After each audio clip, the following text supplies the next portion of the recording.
Today we will be reading Leviticus 16 through 18. The Lord spoke to Moses after the death of the two sons of Aaron who died when they approached the Lord. The Lord said to Moses, "Tell your brother Aaron that he is not to come whenever he chooses into the most holy place behind the curtain in front of the atonement cover on the ark, or else he will die, for I will appear in the cloud over the atonement cover."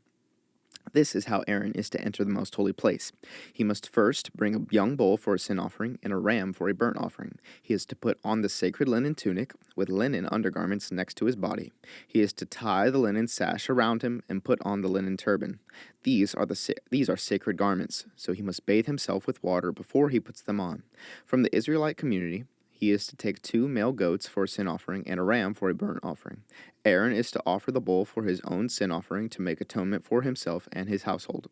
Then he is to take the 2 goats and present them before the Lord at the entrance to the tent of meeting. He is to cast lots for the 2 goats, one lot for the Lord and the other for the scapegoat.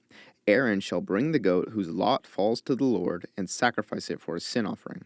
But the goat chosen by lot as the scapegoat shall be presented alive before the Lord to be used for making atonement by sending it into the wilderness as a scapegoat. Aaron shall bring the bull for his own sin offering to make atonement for himself and his household. He is to slaughter the bull for his own sin offering. He is to take a censer full of burning coals from the altar before the Lord, and 2 handfuls of finely ground fragrant incense, and take them behind the curtain. He is to put the incense on the fire before the Lord, and the smoke of the incense will conceal the atonement cover above the tablets of the covenant law, so that he will not die. He is to take some of the bull's blood, and with his finger sprinkle it on the front of the atonement cover. Then he shall sprinkle some of it with his finger 7 times before the atonement cover. He shall then slaughter the goat for this sin offering for the people, and take its blood behind the curtain, and do with it as he did with the bull's blood. He shall sprinkle it on the atonement cover and in front of it. In this way he will make atonement for the most holy place because of the uncleanness and rebellion of the Israelites, whatever their sins have been.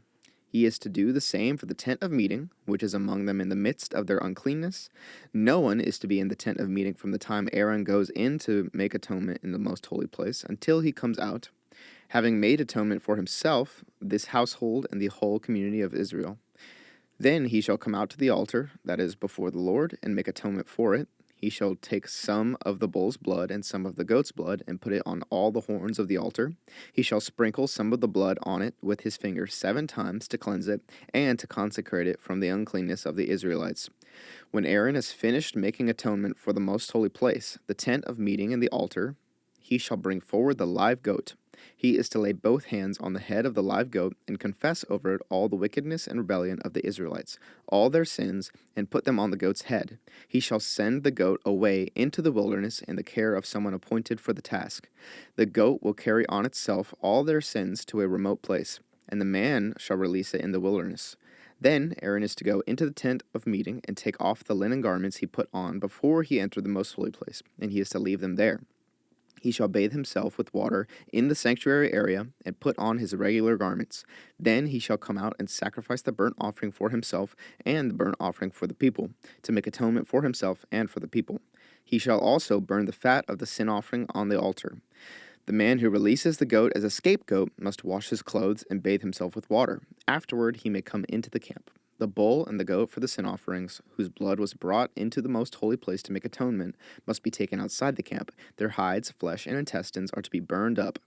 The man who burns them must wash his clothes and bathe himself with water. Afterward he may come into the camp. This is to be a lasting ordinance for you. On the 10th day of the 7th month you must deny yourselves and not do any work, whether native-born or a foreigner residing among you, because on this day atonement will be made for you, to cleanse you. Then before the Lord you will be clean from all your sins. It is a day of Sabbath rest, and you must deny yourselves. It is a lasting ordinance. The priest who is anointed and ordained to succeed his father as high priest is to make atonement. He is to put on the sacred linen garments and make atonement for the most holy place, for the tent of meeting and the altar, and for the priests and all the members of the community. This is to be a lasting ordinance for you. Atonement is to be made once a year for all the sins of the Israelites. And it was done, as the Lord commanded Moses. The Lord said to Moses, "Speak to Aaron and his sons and to all the Israelites, and say to them, 'This is what the Lord has commanded. Any Israelite who sacrifices an ox, a lamb, or a goat in the camp or outside of it, instead of bringing it to the entrance to the tent of meeting to present it as an offering to the Lord in front of the tabernacle of the Lord, that person shall be considered guilty of bloodshed. They have shed blood and must be cut off from their people. This is so the Israelites will bring to the Lord the sacrifices they are now making in the open fields. They must bring them to the priest, that is, to the Lord, at the entrance to the tent of meeting, and sacrifice them as fellowship offerings. The priest is to splash the blood against the altar of the Lord at the entrance to the tent of meeting and burn the fat as an aroma, pleasing to the Lord. They must no longer offer any of their sacrifices to the goat idols, to whom they prostitute themselves. This is to be a lasting ordinance for them and for the generations to come. Say to them, any Israelite or any foreigner residing among them who offers a burnt offering or sacrifice and does not bring it to the entrance to the tent of meeting to sacrifice it to the Lord must be cut off from the people of Israel. I will set my face against any Israelite or any foreigner residing among them who eats blood, and I will cut them off from the people.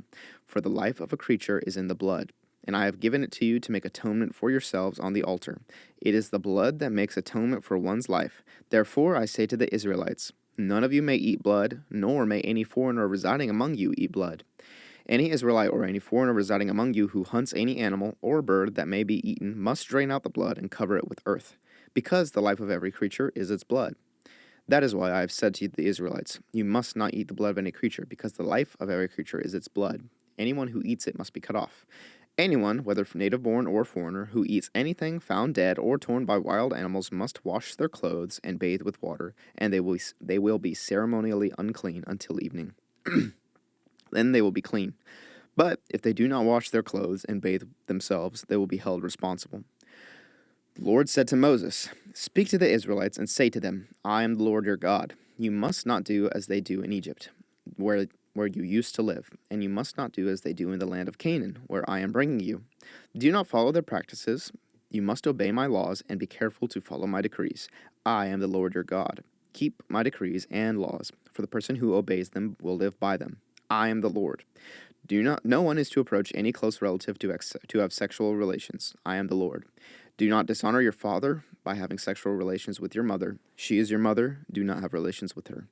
Do not have sexual relations with your father's wife. That would dishonor your father. Do not have sexual relations with your sister, either your father's daughter or your mother's daughter, whether she was born in the same home or elsewhere. Do not have sexual relations with your son's daughter or your daughter's daughter. That would dishonor you. Do not have sexual relations with the daughter of your father's wife, born to your father. She is your sister. Do not have sexual relations with your father's sister. She is your father's close relative.